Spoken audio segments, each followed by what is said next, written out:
Chers amis, chères sœurs, chers frères, voici déjà qu'un mois est passé depuis notre dernier partage. Ayant visité plusieurs communautés entre-temps, je voudrais vous remercier pour l'attention et l'action continue que nos équipes locales portent à l'application des gestes barrières et à l'organisation du vécu lors de nos rencontres, afin de mettre chacun en condition de sécurité sanitaire. Veillons à garder notre attention focalisée sur la prévention de la diffusion du virus.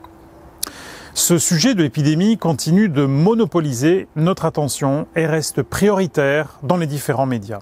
Comme vous, je découvre le résultat de recherches sur les méfaits des confinements successifs, du couvre-feu ou des nombreux gestes barrières qui peuvent abîmer la qualité de notre vie sociale, ou à l'afflux d'informations permanents et croissants qui déstabilisent, désorientent et angoissent nos contemporains. Il est intéressant de noter que dans ce contexte, la société et les soignants puisent dans de nombreuses traditions orientales des solutions face au stress, à l'anxiété, à la peur ou à l'isolement.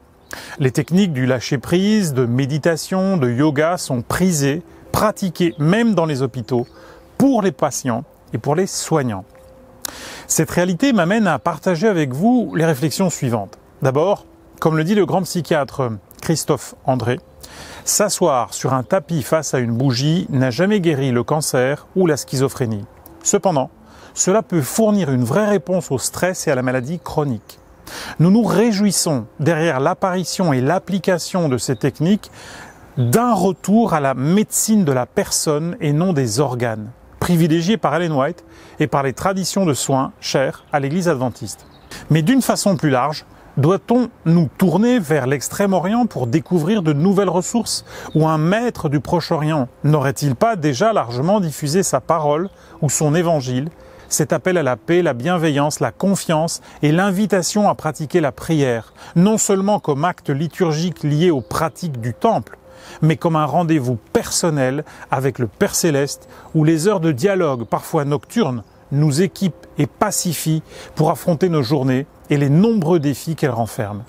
N'a-t-il pas dit d'ailleurs « à chaque jour suffit sa peine » ou « ne crains pas petit troupeau, car votre Père a trouvé bon de vous donner le royaume » ou aussi que votre cœur ne se trouble point, croyez en Dieu et croyez en moi.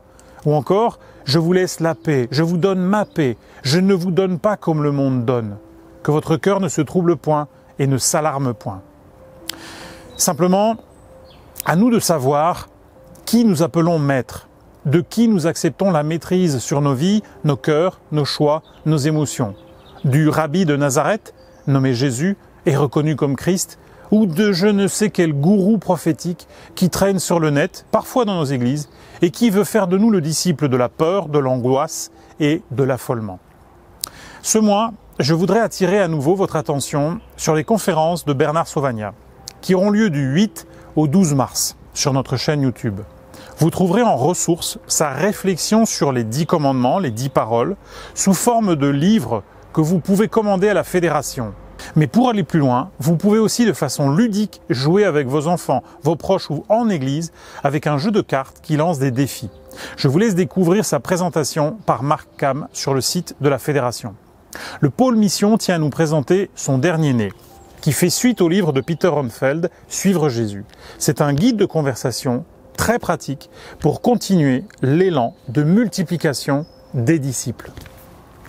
Nos défis majeurs restent en ce temps d'épidémie, les exclus du numérique, les gens seuls, les personnes fragilisées économiquement et les enfants et jeunes de nos églises. À ce titre, je vous signale et remercie le pôle éducation et particulièrement Frédéric Dinsenmeyer, Céline Mathieu et Philippe Penner pour de nouveaux contenus disponibles pour les plus petits. En effet, depuis peu, vous pouvez trouver sur le site de la Fédération et dans les envois hebdomadaires de notre liste WhatsApp un dessin animé qui illustre l'étude de l'école du sabbat de la semaine, le bulletin d'émission en format dessin animé lui aussi, ainsi que des bricolages, chansons et coloriages en lien avec nos amis de Collonges. Merci à toutes les communautés qui, solidaires de leur comité et de leurs pasteurs, ont lancé des sabbats spéciaux pour les enfants. Je pense à Nîmes, à Toulouse et à Pau, avec qui j'étais sabbat dernier.